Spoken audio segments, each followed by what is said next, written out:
Saudara-saudara yang terkasih di dalam Kristus, selamat pagi.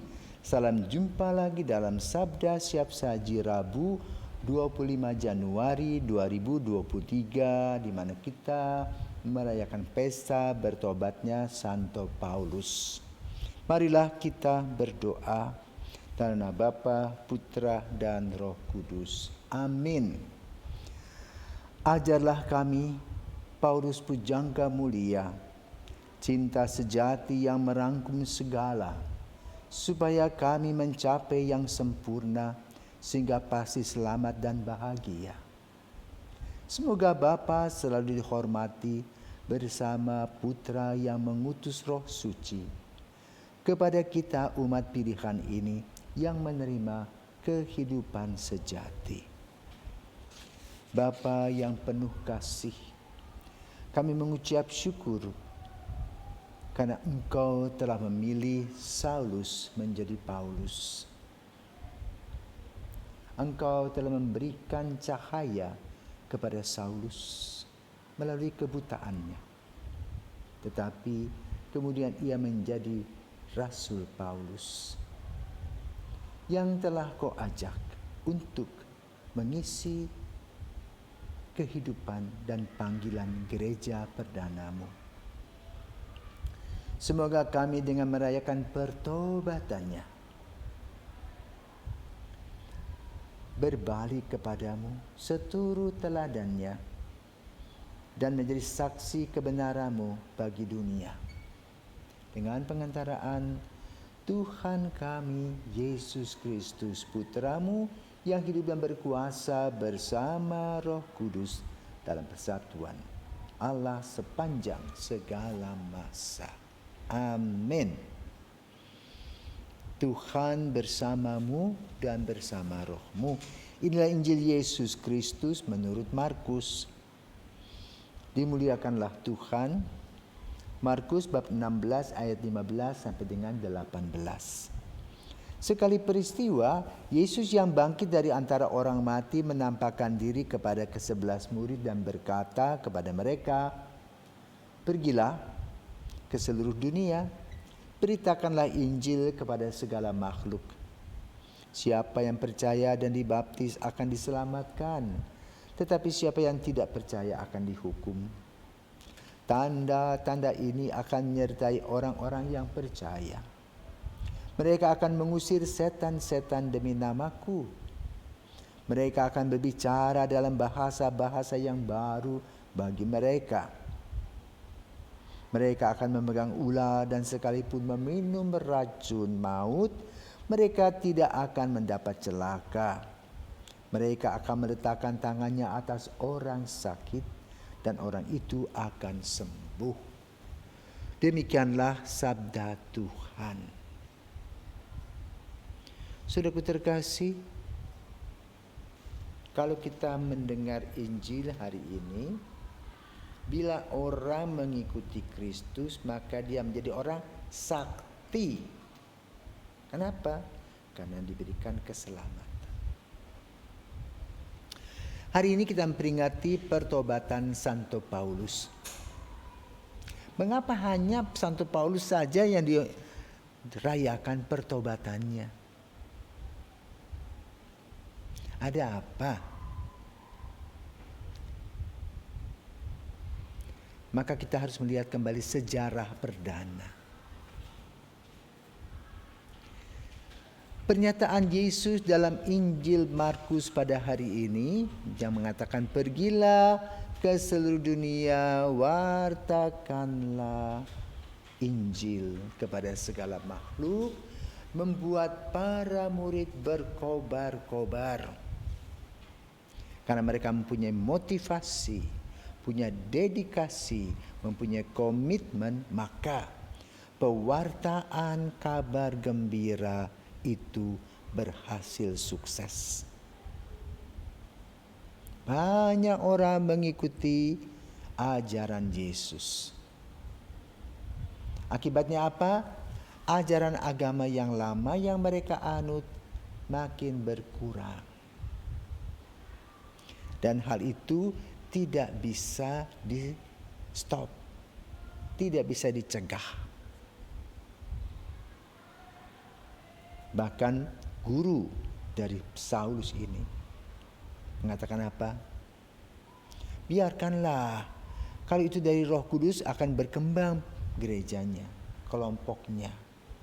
Tapi kalau bukan mati sendirinya, nggak usah repot lah.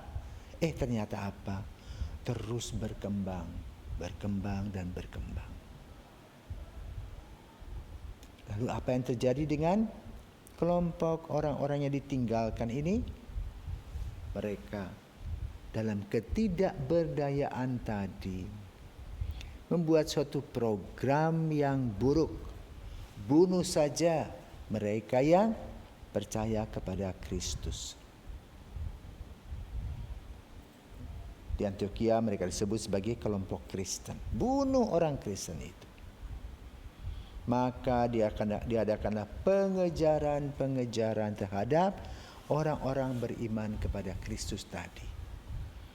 Darah mengalir. Begitu banyak orang menjadi martir. Diawali dengan Stefanus. Lalu Yesus tidak tinggal diam. Nah, disinilah Yesus tidak tinggal diam. Apa yang dibuat oleh Yesus? Ketika Saulus mengejar-ngejar umat Kristiani sampai di kota Damaskus, di Damsyik, maka Yesus langsung berperang dengan Saulus dengan pertanyaan, Saulus, Saulus, mengapa engkau menganiaya aku? Maka kemudian dia jatuh terkulai, jatuh dari kudanya dan menjadi buta. Selama 3 hari 3 malam, tetapi 3 hari 3 malam itu menjadi 1000 hari seperti yang dialami oleh Petrus dan kawan-kawan. Luar biasa. Mata yang buta tetapi hati yang terbuka. Maka Saulus berubah menjadi Paulus. Tentu ketika dia mulai bergabung setelah dibaptis, masih beberapa murid khawatir dan takut jangan-jangan Saulus ini atau si Paulus yang baru ini menjadi pengkhianat. Adalah Barnabas yang positive thinking, tidak usah takut. Yesus sendiri kok yang perang dengan dia, kok repot. Ayo, terimalah dia sebagai saudara. Dan benar,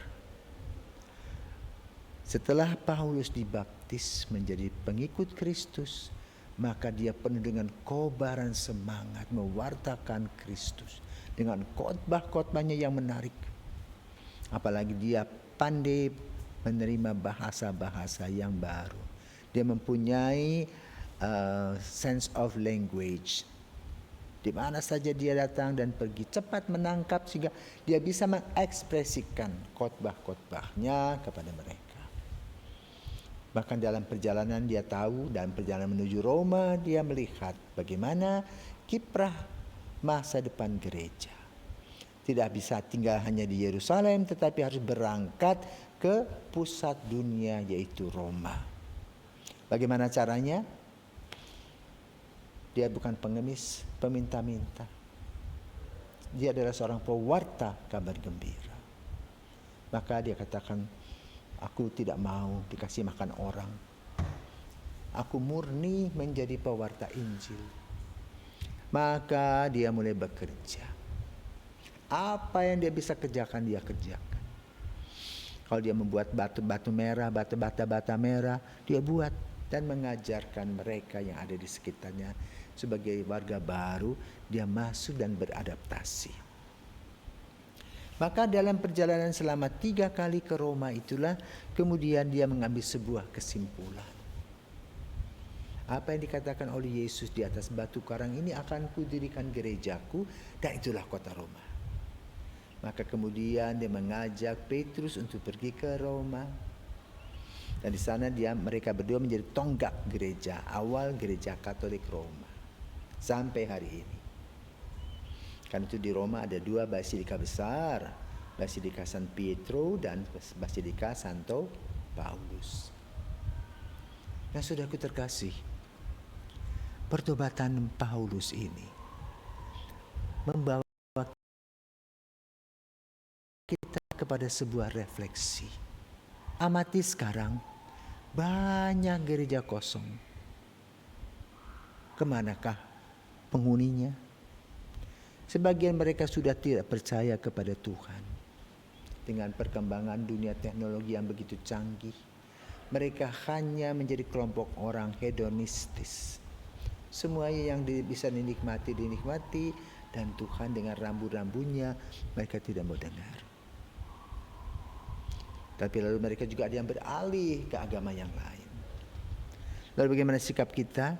Tetap bekerja mewartakan kabar gembira dengan pikiran, perkataan, dan perbuatan kita, dengan usaha-usaha kita, tetapi jangan takut. Usaha kita akan selalu berhasil. Kenapa? Kita mewartakan Kristus. Kristus yang menjadi milik gereja, pemilik gereja ini. Maka mari kita bekerja, saya doa dan kerja. Ora et labora dalam pekerjaan kita. Dan belajar dari pertobatan Paulus, bahwa dengan bertobat kiblat kita beralih 180 derajat di dalam Kristus, bukan lagi di dalam dunia. Itulah tugas kita.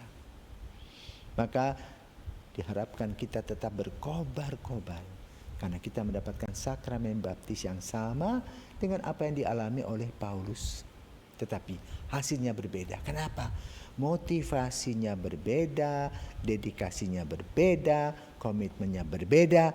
Maka pada hari ini kita lihat kedalaman diri. Apa motivasiku menjadi pengikut Kristus? Bagaimana dedikasiku dalam pelayananku sebagai pengikut Kristus? Dan apa yang menjadi sebuah komitmen? Apakah aku hanya ingin mendapatkan kepuasan jasmani, mendapat upah, atau mau melayani? Mari kita belajar dari Santo Paulus.